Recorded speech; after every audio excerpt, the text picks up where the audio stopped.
Transportes Especiales ACAR. Confianza en la vía con sentido social. ACOGA, generadora de compromiso y confianza, promoviendo la inclusión, la integración, liderazgo y la participación del clúster de la gastronomía, la cultura y el turismo. ACOGA, Asociación Colombiana de Gastronomía. Nueva tecnología de bipedestación en Colombia. Equipo que permite ponerse de pie a las personas con reducción de movilidad, funcionamiento electrónico, soportes de estabilización, diseño y fabricación a sus necesidades, garantía de mejora de calidad de vida. Contáctanos, tecnología a bajo costo económico. Transformando vidas, reviviendo emociones perdidas.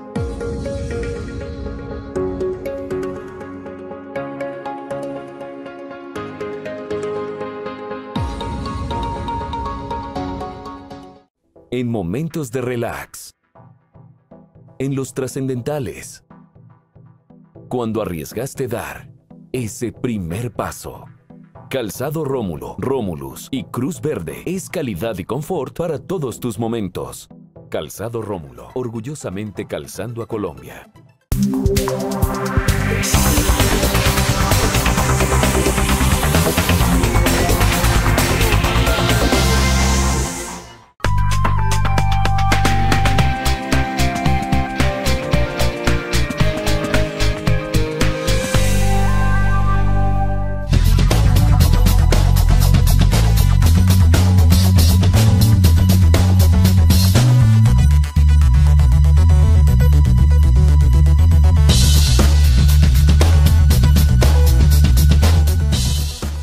Amables televidentes, se los saluda José Alberto Tejada Echeverry, presentándoles el programa institucional del Canal 2, informativo Nuestra Gente. Hoy, como todos los jueves, estoy acompañado de dos mujeres jóvenes y un hombre joven que hacen parte del colectivo La Parla, un colectivo que vienen organizando grupos de jóvenes que en las últimas dos campañas electorales, la del Congreso y la de la Presidencia de la República, estuvieron muy activos defendiendo cada uno las ideas y las propuestas programáticas de sus candidatos al Congreso y de sus candidatos a la Presidencia de la República. Es un colectivo que integra especialmente jóvenes universitarios, pero no exclusivamente jóvenes universitarios. También hay profesionales ya egresados de las universidades que siguen vinculados con esta iniciativa y jóvenes no universitarios que están en el mismo proceso. Por esta razón, a partir del mes de agosto, con ellos en este canal vamos a iniciar el programa La Parla y de allí que los hemos bautizado el colectivo La Parla. Pero bueno, como se trata de parlar, entonces digamos, Michelle Obando es abogada, ya está haciendo ejercicio de su profesión. Sebastián es estudiante de Derecho, Michelle Obando es egresada de la San Buenaventura, Sebastián es estudiante de la Universidad Libre y Alejandra, tú eres estudiante de la Javeriana. Sí, de la Javeriana de Ciencia Política y estás terminando. Sí, y Derecho también. Y está terminando, está haciendo dos carreras. Bueno, pero entonces, sin más preámbulos, saludándolos y agradeciéndoles por aceptar la invitación al programa, pues el tema que tenemos que poner sobre la mesa es que en los últimos 2 días, yo no sé si decir lo mismo que dicen muchos medios, que hay un terremoto político en Colombia, pero lo cierto es que hay una noticia política y judicial de mucho calado en el ambiente nacional, y es la llamada a indagatoria que la Corte Suprema de Justicia le ha hecho al expresidente Álvaro Uribe Vélez, hoy senador de la República. Quiero conocer la opinión de ustedes. ¿Cómo han recibido ese anuncio? ¿Qué significa a juicio de ustedes? ¿Qué implicaciones tiene tanto para el statu quo político como para el devenir del nuevo gobierno, como para la coyuntura que vive el país? A ver, démosle la palabra a la minoría, es decir, al hombre, aquí en este caso. Bueno, muchas gracias. Entonces, yo creo que cuando te refieres a un terremoto es muy acertado, porque es que es un hombre que en la política colombiana tiene un gran impacto. Es la segunda votación más alta del Senado después de Gustavo Petro. de aceptar su curul. Sin duda es la cabeza de un partido, sin duda es la cabeza del partido del presidente entrante, entonces yo creo que lo que se viene va a ser es un panorama político bastante movido, va a verse afectada la democracia por los votantes del hoy el senador o ex senador, no se sabe todavía, pero va a ser muy dinámico en cuanto a la justicia. Buenos días, gracias por la invitación. Y sí, digamos que fue una sorpresa que puso en movimiento el ambiente político nuevamente. Pasaron las elecciones, hemos tenido un año democrático, aún así la sociedad sigue mediante redes, en las calles, opinando aún sobre el tema de la política, no para, no cesa. Y aún más con esta noticia, el señor Álvaro Uribe Vélez, senador o ex senador posiblemente, digamos que es uno de los líderes más influyentes a nivel Latinoamérica, es un líder muy influyente en el país, ya sea positiva o negativamente, y de alguna manera mover el aparato jurisdiccional por un proceso que haya en su contra, y como por primera vez un magistrado se atreva a llamarlo indagatoria, a iniciar posiblemente un proceso, un juicio, es algo que sorprende mucho a la sociedad. Quizás muchos estaban esperando esta noticia, quizás otros todavía lo sienten como un bajonazo, sus adeptos posiblemente, y es lo que se está moviendo en estos momentos. La sociedad no para de opinar, de dar su punto de vista, y siento que todos estamos a la expectativa de lo que va a suceder. Alejandro. Bueno, Alberto, Sebastián, Michelle, muchas gracias por el espacio, por estar aquí. Yo, pues que estudio Ciencia Política y Derecho, entiendo, digamos, lo que tiene de largo y de ancho esta problemática que está pasando ahorita en el país. Digamos que es algo que en el derecho colombiano, pues no hay las reales herramientas más que interpretaciones de los jueces para afrontar, digamos, este panorama que se nos está presentando. Políticamente es un golpe duro para la democracia. Sí, en caso de que llegase realmente a aceptarse su renuncia, que yo por ahora la veo un poco difícil, yo creo que están dilatando mucho el proceso. Yo soy un poco escéptica de la buena fe política, entonces creo que se está manejando cierto pan y circo, que los colombianos pues solo sabemos lo que nos han querido mostrar. También estoy segura que Álvaro Uribe, que es ahorita el hombre más poderoso del país, pues no da un paso sin dedal, pero que, digamos, a diferencia de muchos otros procesos y de muchas otras cosas que han pasado en el país, pues hoy podemos decir que el hombre más poderoso, el que se creía intocable, hoy, digamos, ya se le está acercando para saber, digamos, la verdad, sobre todo porque hay víctimas detrás de todos los casos que se le están inculpando a Álvaro Uribe. Y, pues, digamos, políticamente eso tiene algo fuerte, y es que en caso de que él se fuera, estamos hablando de que el partido, que no solamente tiene presidente, sino que es la bancada más grande del Congreso de la República, se va a quedar con el líder que ha hecho que esa bancada exista, porque si Álvaro Uribe no hubiese sacado la votación más alta al Congreso, pues no hubiese arrastrado toda la cantidad de congresistas que están. Yo me puse a mirar y solamente como 2 mujeres congresistas sacaron 50.000 votos, el resto están ahí es por Álvaro Uribe y por las directrices de él. Entonces eso sería un golpe pues bastante fuerte para el Congreso. Y pues judicialmente habrá que esperar, se habla mucho de la competencia, de que es una estrategia de que él renuncie porque entonces pasa a la justicia ordinaria, pero hay unos fueros que todavía le están cobijando, digamos, se está discutiendo, los mejores abogados del país están hablando del tema, la gente está opinando, la gente se está enterando, y yo creo que la globalización, insisto, ha sido clave para esta coyuntura y para las que se vienen, que ya todo el mundo tiene los ojos encima, no era como antes que nadie podía enterarse sino como 3 días después de lo que estaba pasando, sino que en el momento que sienten la presión social, Álvaro Uribe tuvo que pronunciarse anoche, la Corte Suprema de Justicia tuvo que pronunciarse anoche, todo el mundo está opinando, hablando, y yo creo que eso también es algo valioso porque hace que la gente se entere de lo que pasa. A propósito de eso último que usted dice, yo no soy abogado, pero por mi formación y por mi propia historia profesional, soy de la escuela de que los jueces no deben hablar en los micrófonos, los jueces deben hablar en las sentencias. Porque cuando los jueces se bajan al nivel de los medios, le quitan majestad a eso que se llama el tercer poder, el poder judicial, el poder jurisdiccional. Porque ¿qué hace un magistrado explicando ante unos periodistas que por más que seamos informados y conocedores de muchos temas, pues no somos abogados y menos expertos en ciertas disciplinas del derecho, explicando o controvertiendo lo que diga un acusado o un defensor de un acusado.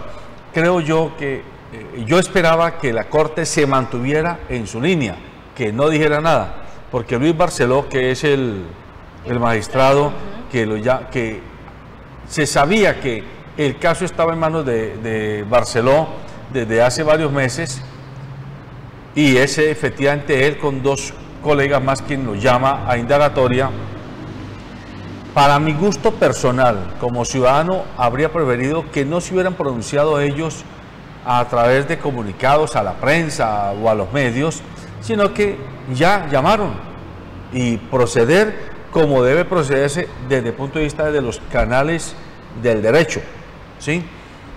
Dicho eso, el otro punto es que esa presión que usted menciona, Alejandra, la presión de que todos hoy tenemos acceso en tiempo real a lo que está pasando, claro, independiente de quién es Álvaro Uribe Vélez y de cuánto se lo quiere o cuánto no se lo quiera, yo sí creo que si de verdad queremos reivindicar la democracia y no solo nuestros intereses partidistas o ideológicos o políticos, lo primero que aquí debe pedirse y exigirse, no solo para él, sino para cualquiera persona que esté involucrada en algún caso judicial, es el principio de la presunción de la buena fe, es decir, el derecho a que se le pruebe y no a que él pruebe, porque usted que es abogada me corrige, y usted también que es, bueno, es que yo estoy aquí en medio de tres abogados, me metí en un problema, en un cambio de 11 varas, pero ya voy a salir de ella. La primera es la presunción de la buena fe. Es el Estado el que tiene la obligación de demostrar mi culpabilidad. 2. El principio del respeto al debido proceso. Es decir, a nadie se lo puede condenar sin haberse sometido a un proceso garantista. Garantista significa que, hombre, a mí me den la oportunidad de la defensa en las mismas circunstancias y condiciones en las que me están haciendo la gravedad de la acusación.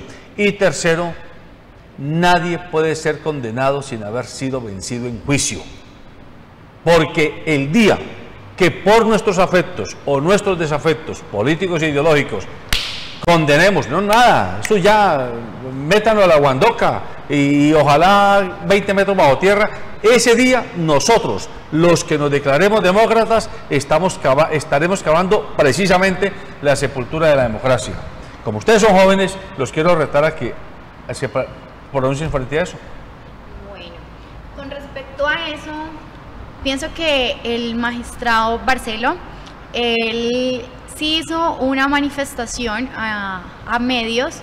Pienso yo que por la magnitud de la noticia, la magnitud del caso, estamos hablando de que si llega a realizarse un juicio luego de la indagatoria a la que fue llamado el senador y expresidente, digamos que sería llamado el caso del siglo, de alguna manera.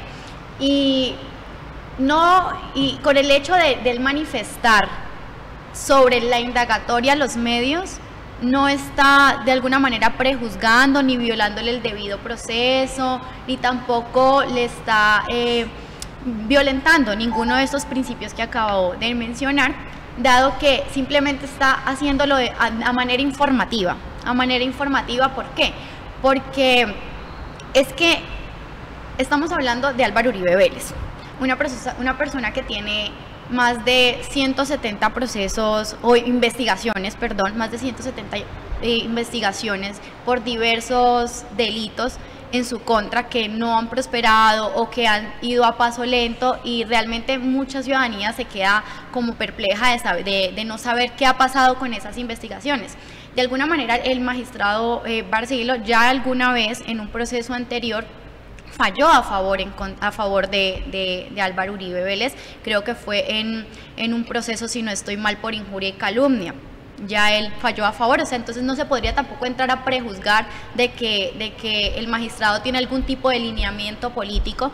Yo lo vería más bien como que lo que él hace al atreverse a salir a medios y explicar su llamado y su indagatoria que va a hacer al expresidente es a manera informativa. No lo veo como que esté violentando algo jurídicamente de los derechos que le corresponden al senador Álvaro Uribe. Sí, respecto a eso también, es que en la época en que estamos, ya, donde las redes sociales tienen una inmediatez tan enorme, el problema es que salen las 12 páginas del llamado a indagatoria a Hernán Prada y Álvaro Uribe, porque ya son dos senadores que están ahí involucrados. Entonces, Álvaro Uribe es una persona que usa demasiado Twitter. Él le encanta las redes sociales, entonces el día de ayer publicó un video de 6 minutos, ha alimentado la polémica desde que salió el llamado a indagatoria, y hay un principio en todo proceso en Colombia, que es el principio de la publicidad. Ya, aquí nada se puede manejar.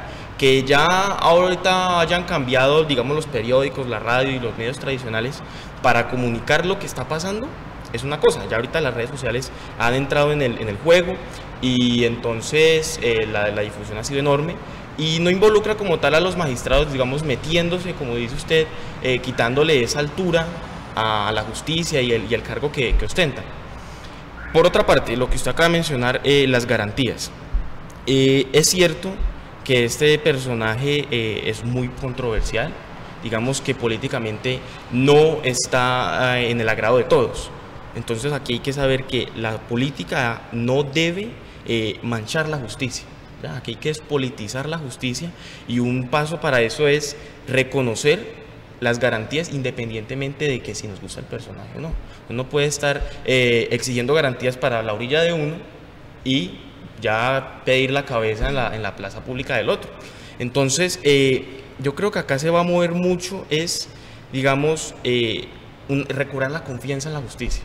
O sea, acá vemos todos los días noticias de personas que salen libres, de personas que no avanza el proceso, y ver una persona, como lo dijo la compañera, con más de 170, casi 200 investigaciones, y que uno diga, hombre, la justicia para esta persona, ¿para cuándo? Exacto, que es una persona igual a todos nosotros, no, él no tiene un manto de impunidad, y si lo tiene, pues ya se le está cayendo. Entonces es darle a conocer a la gente eso, y yo creo que también acá necesitamos empezar otros debates que se han quedado en el pasado, como el de un tribunal de aforados. O sea, ¿quién juzga a los que están por encima de la ley? Yo creo que es una oportunidad única. No, totalmente de acuerdo. Yo creo que, independientemente de mi escepticismo político, creo que como abogada, pues como ciudadana también, pues debemos, digamos, exigir las garantías para todos los ciudadanos, y pues eso incluye, digamos, que Álvaro Uribe realmente se presente y haga lo que todos hemos estado esperando. A mí me parece muy grave, ayer escuchaba un debate en RCN Radio y varios senadores del Centro Democrático que estaban en la discusión decían que era que Álvaro Uribe no tenía garantías en la Corte Suprema de Justicia porque es que la Corte ya había tenido unos indicios de corrupción, y entonces han empezado como a maquillar el asunto, y entonces decir que entonces como hubo un caso de corrupción, entonces todos los magistrados pues no están en la competencia, sobre todo moral, de recibir un caso de esos. Yo creo que ese es lo que no podemos caer. Yo no creo que esos sean argumentos reales, ni jurídicos, ni políticos, para defender la magnitud de esta problemática, porque es que detrás de esto no es solamente el soborno y el fraude electoral, detrás de eso también están las masacres por las que se ha denunciado a Álvaro Uribe, su hermano, que también ha estado implicado en grupos paramilitares. Entonces yo creo que lo que tenemos que hacer los ciudadanos es una presión, pero una presión no emocional, sino una presión objetiva que nos dé, digamos, garantías, que nos digan los ciudadanos qué es lo que está pasando, que se demuestren las pruebas, y que se respete también algo que me gustaría mencionar aquí, es el tema del periodismo, que digamos se ha visto muy afectado, y digamos que Álvaro Uribe está utilizando estrategias como las que utilizaba Pablo Escobar de averiguar cuáles son las fuentes de los periodistas. A mí eso me parece grave, porque es que hoy en día, digamos, hay que entender que las situaciones y las sociedades se van adaptando al tema de la tecnología y que no podemos esperar a que los casos se resuelvan a como se resolvían hace 50 años, porque hoy, digamos, el acceso a la información se ha vuelto mucho más fácil y mucho más público. Entonces, yo creo que hay que ser cuidadosos, pero tenemos que seguir ahí en marcha.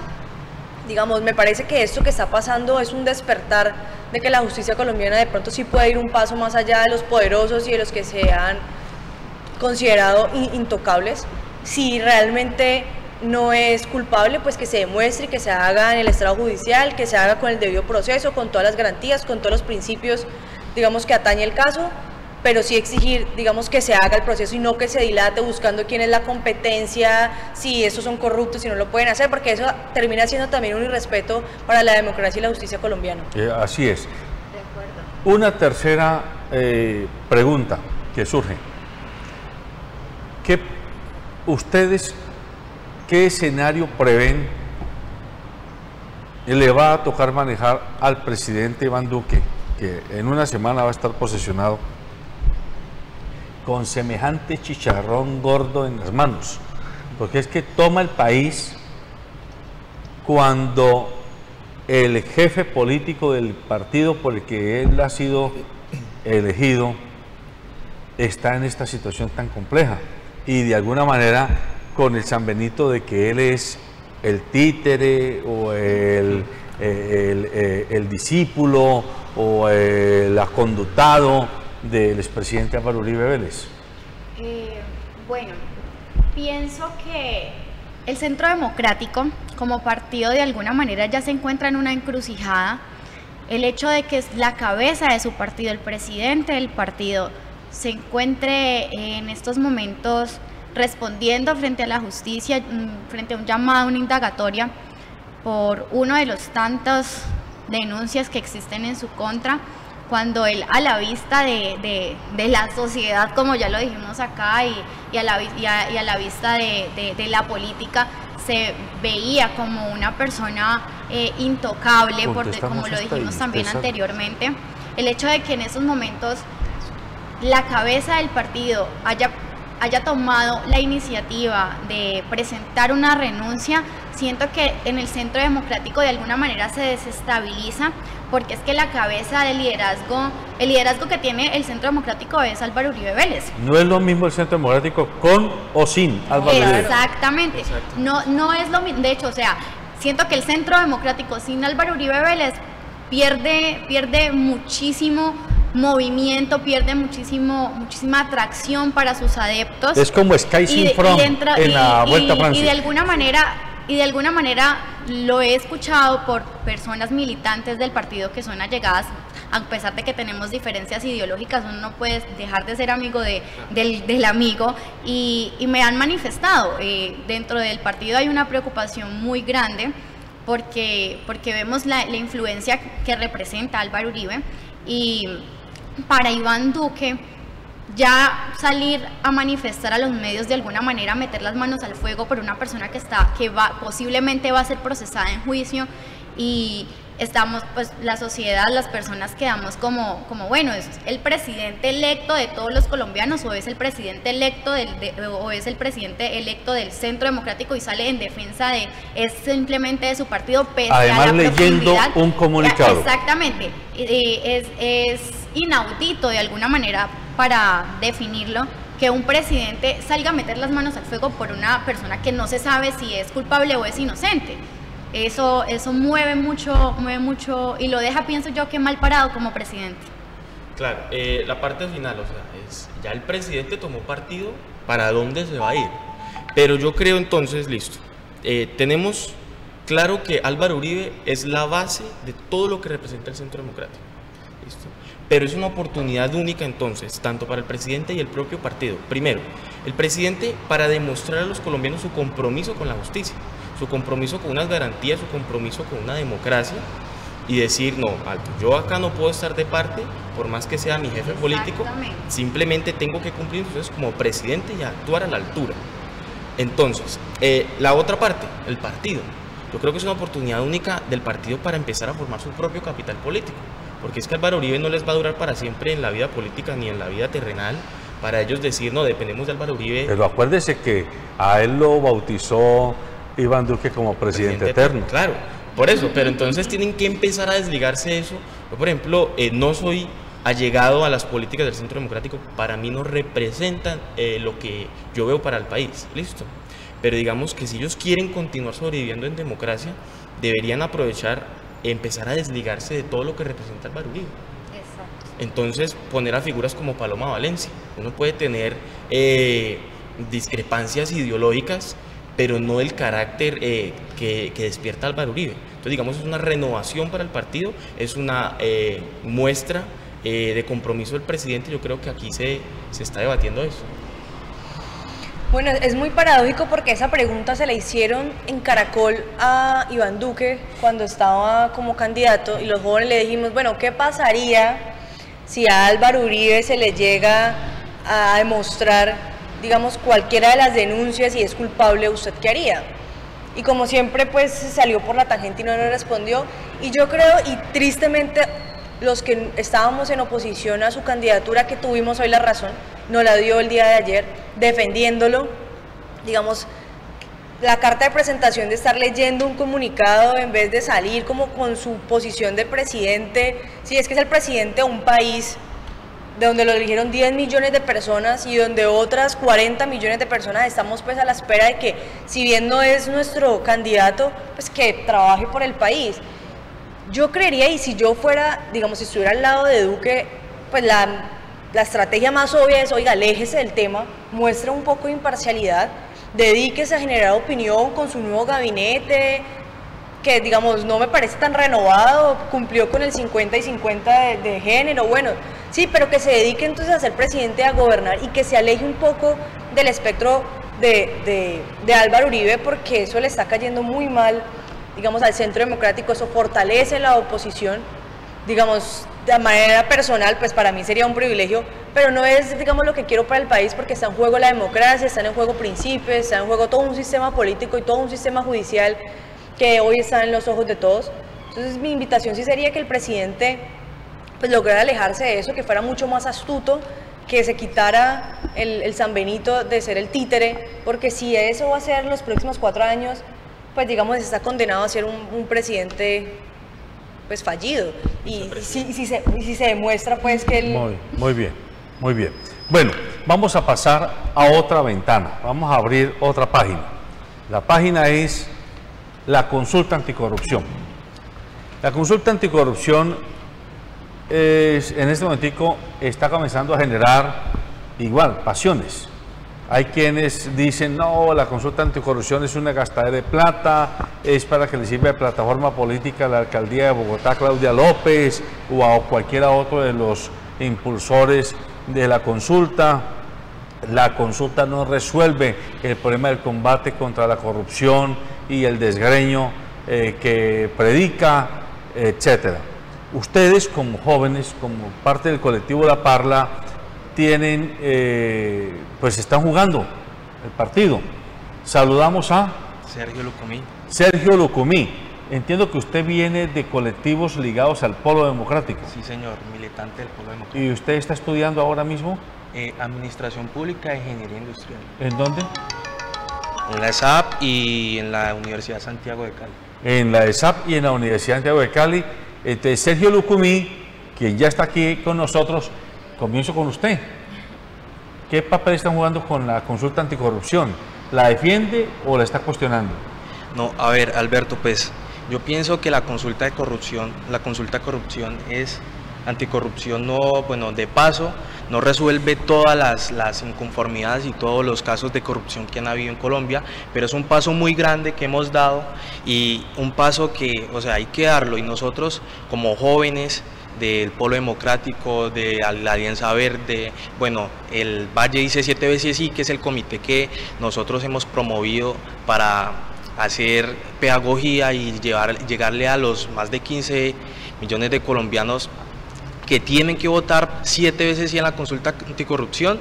Nos hemos empapelado y nos hemos enfocado en que, bueno, hombre, Alberto, hay que decirle a la gente y llegarle a la gente diciéndole, mire, mire la diferencia que hay entre su salario y el salario de un congresista, mire cómo van a investigar o cómo van por decirlo así, a penalizar algunos casos de corrupción si nosotros aguantamos eso. Entonces lo que yo pienso y lo que hemos hecho nosotros es llegarle a la gente. Hay un comité que ya está saliendo a las calles, nosotros apenas vamos a empezar en los próximos días, pero lo que desde el Polo Democrático lo que hay que hacer es apoyar, y eso es lo que ha dicho el comité ejecutivo, que es la jefatura del partido, eso es lo que ha dicho Jorge Robledo, pues, que es mi jefe y la persona que me orienta siempre. Entonces vamos a dar un paso muy grande, y es el de combatir la corrupción como primer paso,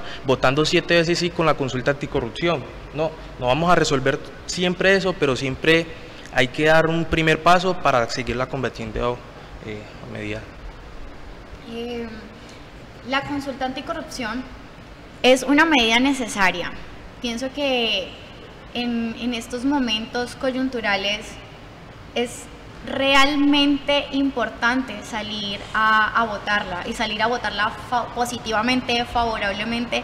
Es algo que nos va a llevar un paso adelante ante un problema tan grande como es la pérdida de 50 billones de pesos anuales de nuestro erario, de nuestros impuestos, y de alguna medida también es un medio para algo que muchas personas allá afuera también piden. Hay una desigualdad y una inequidad muy grande en el salario de los congresistas con el salario de una persona normal, de un trabajador normal en Colombia, y eso es algo que no le ha agradado a las personas allá afuera. Con la consulta anticorrupción tenemos en uno de los puntos la posibilidad de reducirle el sueldo a estas personas, de invitarlos a que realmente trabajen con amor por la política, que la política sea el camino para servir, más no para lucrarse, y por eso los jóvenes estamos con esta campaña. De alguna manera hay jóvenes de todas las fuerzas políticas trabajando en conjunto por sacar adelante el comité que inscribimos 7 veces sí por el Valle del Cauca, y acompañar a que la ciudadanía se una a este proyecto, que sea positivo, que no sea una medida que quede en el aire, sino que tengamos la oportunidad de manifestarnos y decirles: de verdad, aquí la sociedad está cansada de los políticos corruptos, está cansada de tanta injusticia con todos estos casos de corrupción que hemos visto a lo largo de los años, y tenemos la herramienta, una herramienta que nos acerca un paso, como lo decía el compañero del Polo. No es la salvación para la corrupción, entendemos que no, pero sí es una herramienta que nos lleva a eso. Entonces no podemos desaprovechar esta oportunidad. Sebastián, cuando los salarios de los congresistas comenzaron a subir, el gran argumento que se daba por quienes defendían esa tesis era: hombre, es que es uno de los cargos más importantes del país, si no se les paga bien, no vamos a entusiasmar a las mentes más brillantes, a las personas más experimentadas, a que vengan a prestarles el servicio al país, porque les va a tocar dejar sus ocupaciones o sus negocios o sus oficinas en la provincia o en la capital. Entonces hay que pagarles bien para que se animen a hacer buenas leyes y a direccionar las políticas públicas del país. 1. 2. Si se le baja el sueldo, hay quienes dicen: eso es un poquito revanchista, porque eso es como invitar a votar por la envidia. Pues como yo gano tan poquito y vos ganas tanto, pues que te bajen a vos, para que yo por lo menos, aunque no gane más, no tengo tanta rabia de que ganas tanto. Tercero, bueno, se le baja el sueldo y no sé la que entonces, y esto lo digo con mucho respeto por congresistas que son honorables, pero lamentablemente tenemos que admitir que la inmensa mayoría están muy cercanos a la candela de las corruptelas.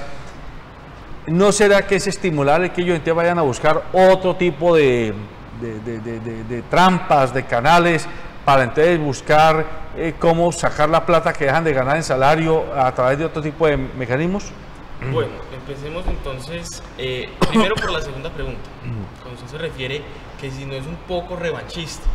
Yo creo que acá hay que analizar bien usted vive en un país donde las personas tienen que vivir con un salario que no alcanza para vivir, alcanza para sobrevivir, ¿ya? Entonces no es justo que una persona tenga una brecha salarial tan enorme.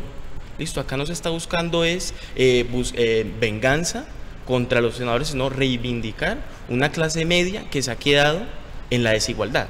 Eso es principalmente el impacto del primer punto. Segundo, lo que usted preguntó al principio, que rebajando el salario de los congresistas se desmotiva la carrera política.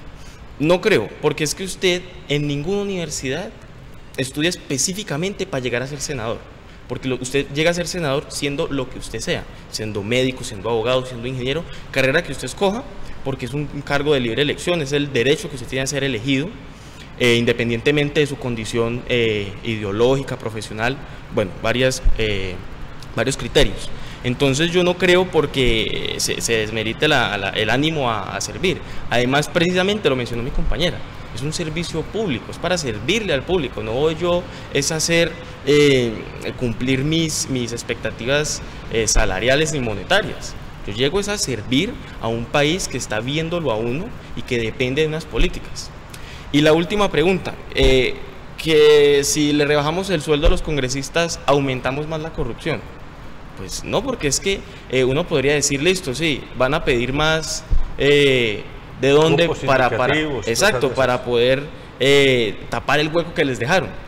Yo no creo, porque es que nadie se va a atrever entonces a delinquir más y exponerse más porque me rebajaron el sueldo. Entonces, si uno tiene, digamos, el principio ético de decir, yo estoy aquí es para servir, transformar esa manera de ver la política, ya, porque la corrupción en su base es un problema ético, ¿ya? Entonces de decir, venga, yo vengo acá a trabajar, yo no vengo a llenarme los bolsillos. Entonces, ahí circula mucho en las redes algunos videos donde se muestran cómo viven los congresistas en países como Suecia, por ejemplo, ¿sí? Donde lo muestran que ellos viven en unos apartamentos casi que escolares, como apartaestudios, donde ellos tienen lavadoras comunes, tienen unos restaurantes o unas cocinas comunes, ellos no tienen conserjes que les hagan aseo, etcétera, como para contrastar con la cantidad de gabelas que en esta república bananera tiene el que llegó allá, al Capitolio Nacional. Pero entonces ahora les pregunto a ustedes, que son los jóvenes líderes de este nuevo proceso, ustedes ya saben que yo decidí apostar por ustedes. Yo me volví hincha, mis hijos también son muy jóvenes, pero yo estoy apostando a que son ustedes, como decía Jaime Garzón, los que tienen que tomar el país en sus manos, y si no, nos jodimos. Punto. No hay alternativa. Ustedes verán si lo van a hacer o no. Pero entonces el punto es el siguiente. Pasamos la consulta anticorrupción. 7 veces sí. Entonces vamos a decirle sí a la rebaja de sueldos de los congresistas, sí a que no estén más de 3 periodos en los cargos públicos, sí a que toda la contratación esté en licitaciones abiertas y puestas en las diversas páginas para que no haya posibilidad de componendas. Sí a 7 de las iniciativas que intentan combatir la corrupción. Pero ustedes que son abogados saben que el problema es que sí, yo puedo decir que sí, y ganamos. Y entonces salimos a festejar el 26 de agosto por la noche, salimos, ganamos. Pero queda en manos del propio Congreso reglamentar esa consulta. Y todos sabemos que el que hace el corte de la tela no es el mismo que la cose.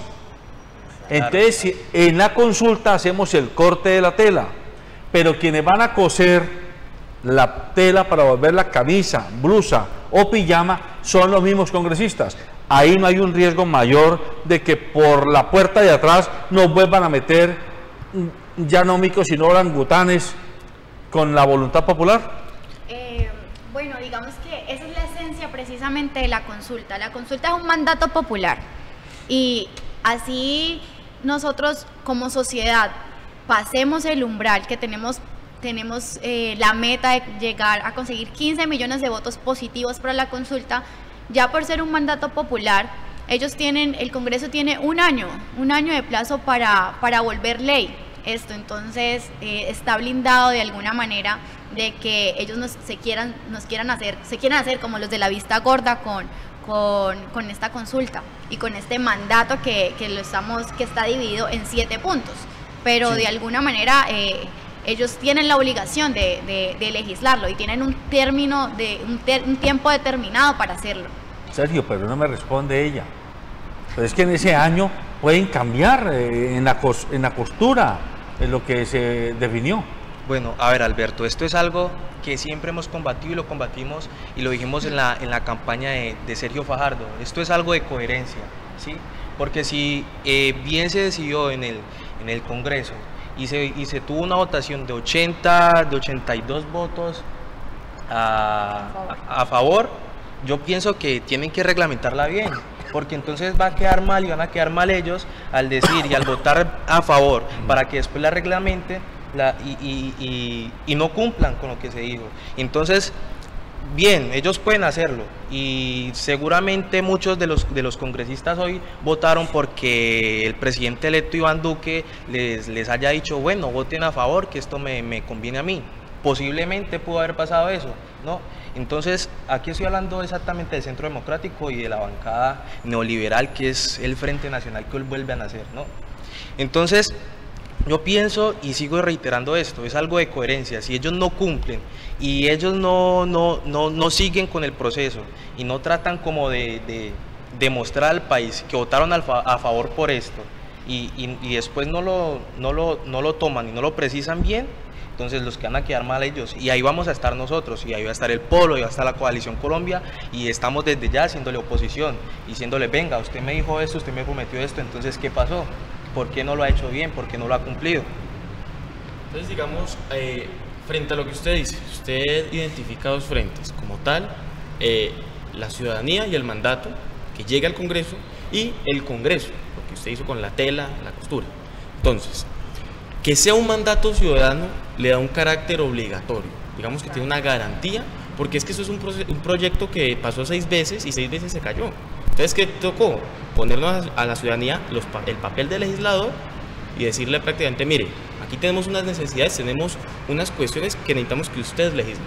Entonces le pasamos 7 puntos y legislan en el término de un año. Tienen un término establecido. Exacto. Entonces, hasta ahí todo perfecto, todo parece marchar bien. Cuando usted dice, y es muy importante, porque es que eso va a pasar a un Congreso donde el 80% viene de Santos, de Uribe, que son los que le han hecho conejo a las 6 anteriores, a las anteriores veces para pasar el proyecto.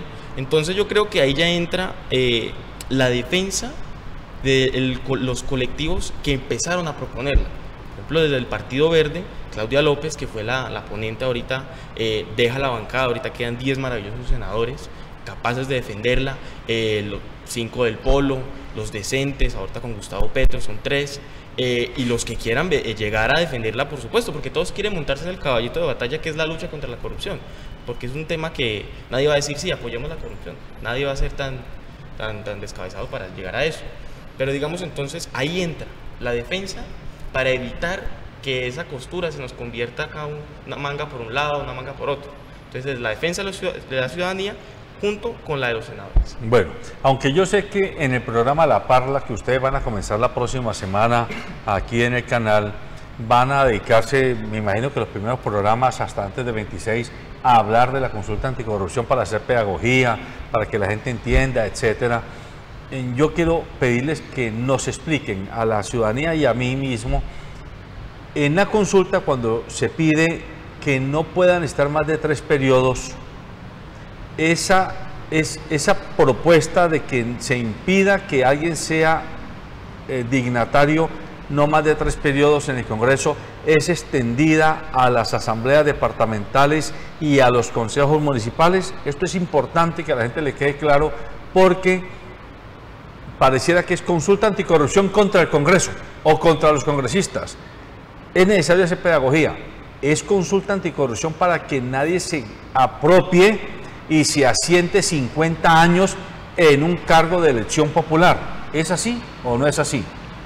Sí, Alberto, pues, o sea, lo que se busca aquí con este punto de la consulta, este mandato, es que atención televidentes, que no se atornillen en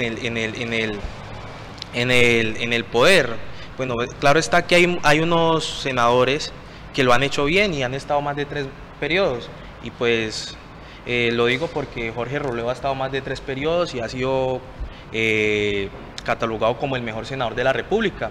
Y bien, lo que se busca es que las personas, o sea, los candidatos, los senadores, los congresistas, no estén más de 12 años en el Congreso, más de 12 años en el poder, que eso es lo que buscan, que ellos vayan a dormir, que no vayan a hacer lo que tienen que hacer realmente, sino que lo han cogido y han cogido la política como algo para lucrarse.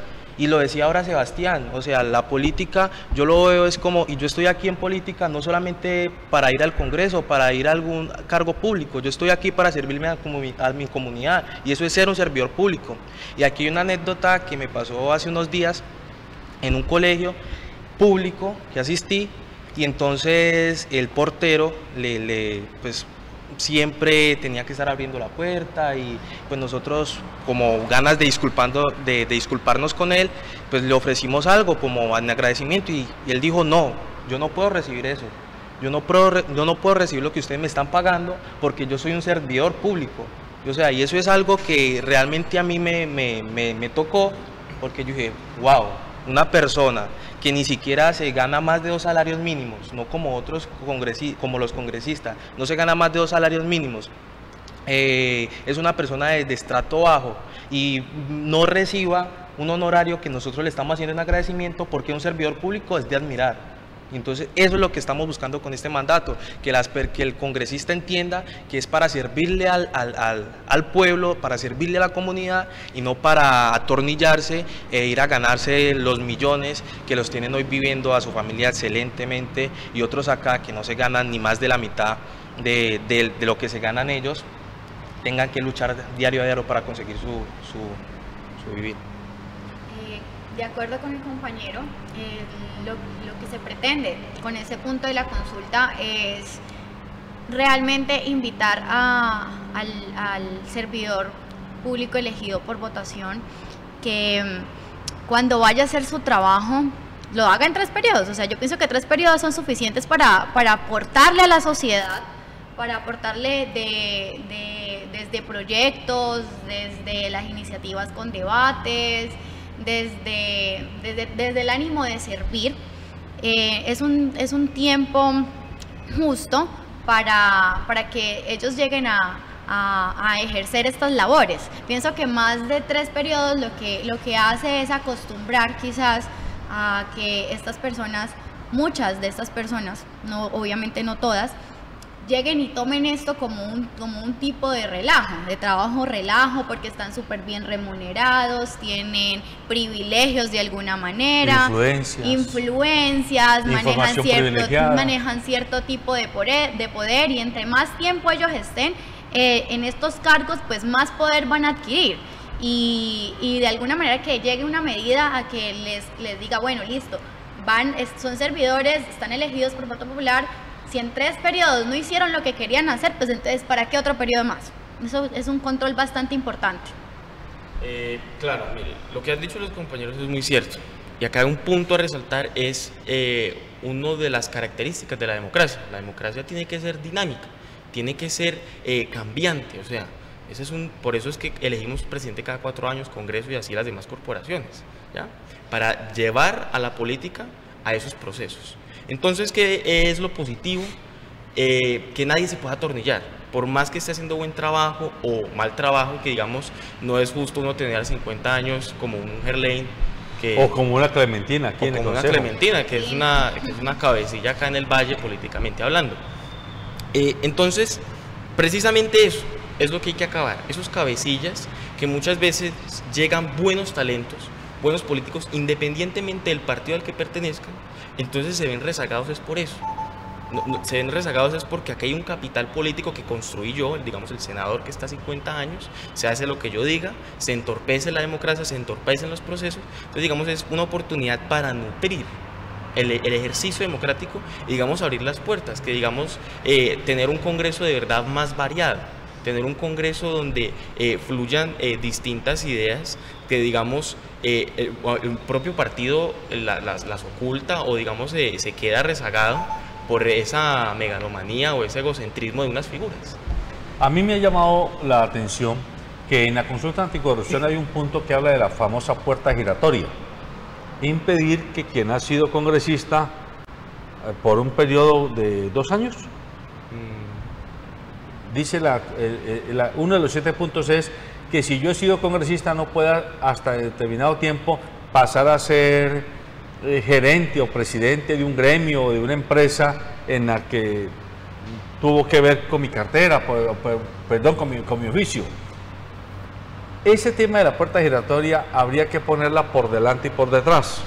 En la consulta está solamente por delante, o sea, que cuando yo deje de ser congresista me tenga que demorar 1 año o 2 años hasta ser nombrado en un cargo que tenga que ver con mi oficio, digámoslo así. Yo no lo tengo muy preciso, pero sé que, y les pido a ustedes que hagan explícita pedagogía sobre ese punto ahora que van a comenzar su programa, porque es quizás de los más importantes de que la gente comprenda. Pero a donde quiero llegar es a lo siguiente. Yo hablo de la puerta giratoria por detrás porque a mí me ha llamado mucho la atención, claro que no es el único presidente que lo hace, pero este presidente se dedicó a llamar a dirigentes gremiales y dirigentes empresariales en ejercicio a que lleguen de ministros. Guillermo Botero, Fenalco, a ministro de Defensa. El de Agricultura viene de FENAVI. Alberto Carrasquilla, pues ya, el ministro de Hacienda, ya sabemos todo quién es además uno de los mejores accionistas de Panama Papers, ¿sí? Para la información de todos los ciudadanos. Y hay como 5 o 6 que vienen de Asomóvil, de FENAVI, de Fenalco, de Ecopetrol. Hay 5 o 6 cargos ministeriales donde lo que dijeron fue: Sergio, venga, deje el cargo de vicepresidente de no sé qué y pase para acá. Hombre, es fácil colegir que si Sergio venía de ser el vicepresidente o el presidente de tal o cual gremio, ya con un cargo político, con presupuesto a bordo, va a ser muy fácil que lo tienten o que usted quede tentado a ayudarle al gremio en el que venía. Por ejemplo, hablo de una puerta giratoria por detrás. Pues a ver, primero lo que usted se refiere en el caso de Iván Duque y su designación de los ministros, yo creo que acá más que puerta giratoria o analizar de dónde vienen, es ver el pago político que se hace. O sea, Iván Duque en su campaña, a diferencia, y le hablo aquí a la ciudad de Cali, cuando otros candidatos venían o a la plaza o a reunirse con trabajadores del sector de la caña o otros, Iván Duque se reuniera con empresarios, con líderes gremiales, con sindicales y personas en el Intercontinental. O sea, entonces él formó unas deudas políticas que ahorita tiene que pagar con ministerios. Por eso habría que meterlo en la consulta antigua. Ya no se puede meter, pero para una próxima, me he dicho, para la agenda de ustedes como jóvenes. Por eso me dejó concernado un poco la pregunta, porque no había escuchado como tal eso dentro de la consulta. Pero digamos que sí es importante para evitar manchar los intereses económicos y empresariales en el ejercicio de la política, porque listo, nosotros somos 50 millones de colombianos, no todos estamos en FENALCO, no todos estamos en FENAMI, no todos estamos en esas cúpulas. Entonces es importante, digamos, tener un plazo para poder designar, porque tampoco uno puede condenar a la persona del lugar que viene para decir no puede, porque puede ser una persona que sepa del tema y se le encarga un ministerio y lo va a ejercer de una manera fiel al cargo. Entonces yo creo que más que eso es analizar qué intereses hay más allá, pero eso es muy difícil por lo que te digo, porque es que uno no puede condenar a la persona del lugar que viene para ver a qué ministerio lo pongo o qué cargo voy a aspirar. Pero a ver, ustedes son politólogos y abogados, yo no lo soy.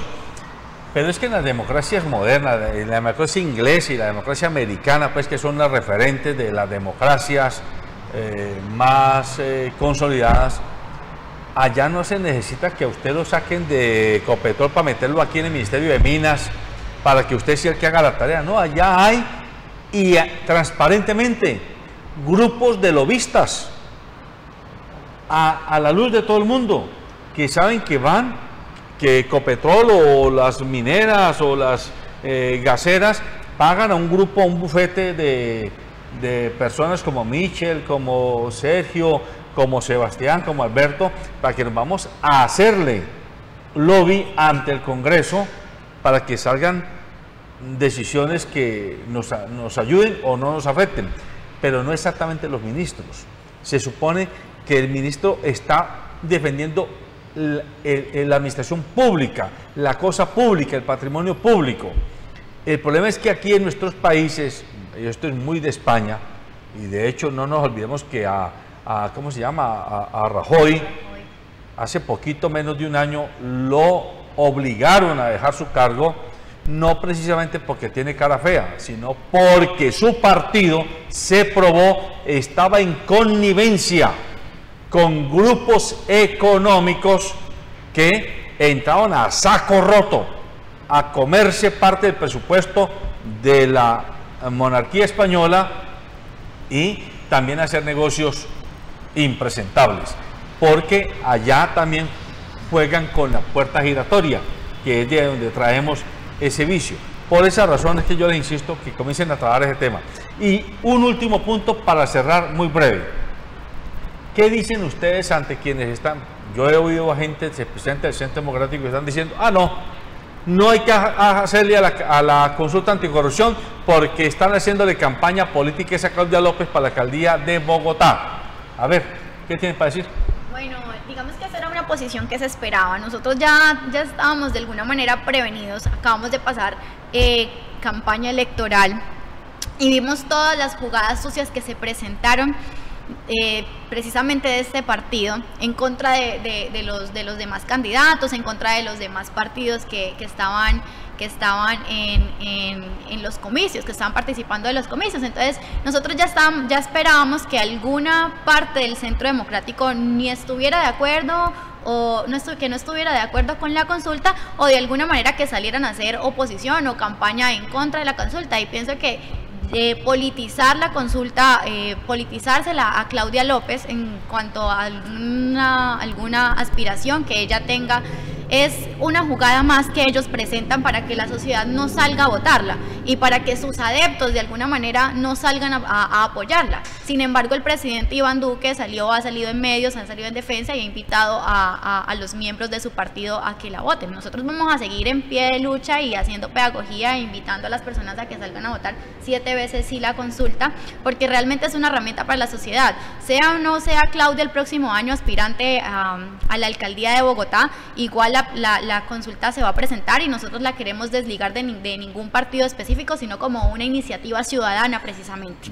Sí, exacto, Alberto, pues eso es la muestra, ¿no? Eso es la muestra de que aquí muchos han dicho, no, es que es la consulta de Claudia, es que es el trampolín de Claudia, y hoy nos tienen a nosotros, gente de la Colombia Humana, gente del Partido Verde, gente del Pueblo Democrático, muchos movimientos alternativos, y no justamente que apoyamos a Claudia o no justamente que apoyamos al Partido Verde, sino que estamos porque vemos que la consulta anticorrupción es una necesidad que tiene el país, y tenemos hoy personas ilustres del Centro Democrático que han promovido ese no, y eso se lo han transmitido a los demás colombianos, porque tenemos uribistas, muchísimos uribistas.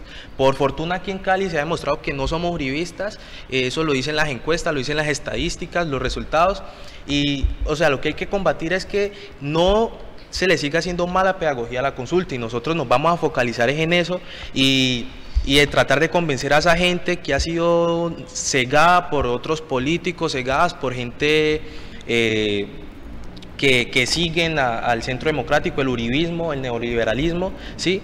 Y lo que estamos es tratando de mostrarle, venga, mire el salario suyo, mire el salario de un congresista, venga, mire que usted no puede decidir por otros proyectos de ley, eso está totalmente polarizado y hay que acabar eso. Y es tratar de mostrar, por eso mismo está el comité, que no somos justamente un solo partido, no solo justamente apoyamos a Claudia, sino que somos diferentes colectivos que buscamos el cambio y buscamos de verdad que se acabe la corrupción en Colombia, y eso es la muestra de que nosotros pues no buscamos pues catapultar a Claudia López a la alcaldía, que pues no es seguro tampoco que se lance ni nada de eso. Claro, Alberto, 4 puntos esenciales. La primera, ya lo han mencionado los compañeros, esto es una iniciativa ciudadana. Acá vemos personas del Verde, Sergio del Polo, Michel de Colombia Humana, que nos hemos puesto en la tarea, digamos, porque estamos frente a eso y sabemos cómo se mueven esas cuestiones, pero la ciudadanía está totalmente invitada y es la protagonista de esto. Esto no tiene color, esto es ciudadanía plena. El segundo punto, que si el Centro Democrático o otros colectivos quieran hacerlo, pues perfecto, estamos en una democracia, acá vamos a enfrentarnos entonces en un debate, y está abierto el debate, vamos a enfrentar unas posiciones, que Colombia decida, con el tercer punto que voy a decir, con verdades. Acá no podemos repetir una campaña presidencial, no podemos repetir un escenario igual como el plebiscito, que también era así, ¿no? Que se demostró que lo ganaron con trampa, con engaños. Entonces tenemos que educar a la ciudadanía, tenemos que invitar a las personas que deseen hacerle campaña al no, pero por unas reglas y una gallardía a la altura, digamos, vamos a como buenos muchachos a hablarlo con verdades. Con honestidad. Exacto. Y por último, lo de Claudia López. Claudia López es la proponente, sí. Alguien tenía que proponerlo. Pero ella mismo lo dejó muy claro y me gusta replicar ese mensaje de ella. Mira, ella no necesita de una consulta para lanzarse a la alcaldía. Ella ha estado 4 años en un Senado donde ha sido una mujer ejemplo, donde ha demostrado su talante, donde ha cultivado su propio capital político, no se lo debe a nadie. Ella misma construyó su nombre, no por nada logró con Sergio Fajardo a una cifra de 4 millones de votos, que yo digo que en gran parte ahí tiene presencia Claudia López. Entonces, y por último, una invitación a todas las personas a que el 26 de agosto voten 7 veces sí. Muy bien. El tiempo se nos acabó. Hemos tenido la oportunidad de conversar de nuevo hoy jueves con 3 jóvenes, bueno, 4 porque estuvo en la primera parte Alejandra, jóvenes que, insisto, se han organizado ellos por sus propias iniciativas y que van a hacer un programa de televisión, un programa de debate, un programa de educación política, de educación ciudadana, de promoción de nuevas iniciativas para el mejor estar de los caleños, los vallejocanos y los colombianos a partir del mes de agosto en este canal.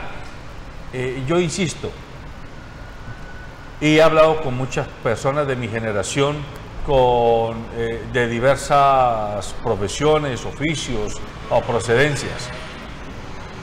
No es hora del desespero, no es hora de cerrar los ojos y decir no hay nada que hacer. Por el contrario, yo tengo la sensación, y es lo que me dice mi sensibilidad personal, que estamos comenzando a llegar al final del túnel, que comienza a visualizarse tenuamente la luz. Y esto lo digo porque a mí por lo menos me llenan de esperanza la actitud de estos jóvenes. He tenido la oportunidad de compartir con ellos en los últimos meses y sobre todo de escucharles sus planteamientos. Y no los encuentro jóvenes doctrinarios, jóvenes ideologizados, jóvenes maximalistas en sus discursos retóricos. Por el contrario, como muy puestos en tierra, con los pies en la tierra y mirando panorámicamente a la realidad. Eso es lo que necesitamos. Jóvenes que sean capaces de autonomizarse aún de sus propios jefes políticos, de quienes los hayan invitado a hacer política, porque es que es a ellos, a ustedes, a los que les corresponde dibujar el país de los próximos 50 años. El próximo medio siglo de Colombia está en manos de ustedes, de los que hoy pueden entrar a actuar. Ya tendrán dentro de 20 o 30 años los jóvenes de ese momento que dibujar los siguientes 50 años del siglo. Pero hay que apostar por ustedes, hay que apostar porque ustedes sean capaces de pulir sus ideas, de pulir sus propuestas y por sobre todo de sacar la cabeza y ser protagonistas de la Colombia del siglo XXI. Buenos días.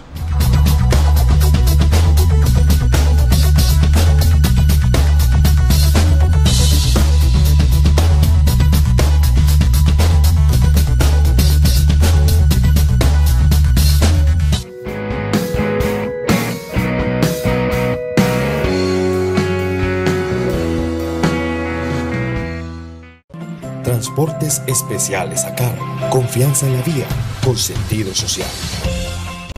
ACOGA, generadora de compromiso y confianza, promoviendo la inclusión, la integración, liderazgo y la participación del clúster de la gastronomía, la cultura y el turismo. ACOGA, Asociación Colombiana de Gastronomía. Nueva tecnología de bipedestación en Colombia. Equipo que permite ponerse de pie a las personas con reducción de movilidad. Funcionamiento electrónico. Soportes de estabilización. Diseño y fabricación a sus necesidades. Garantía de mejora de calidad de vida. Contáctanos. Tecnología a bajo costo económico. Transformando vidas. Reviviendo emociones perdidas.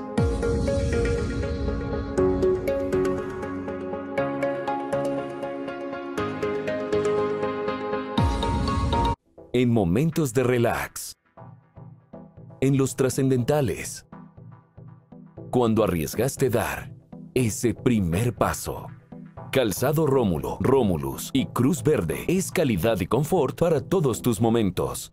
Calzado Rómulo, orgullosamente calzando a Colombia.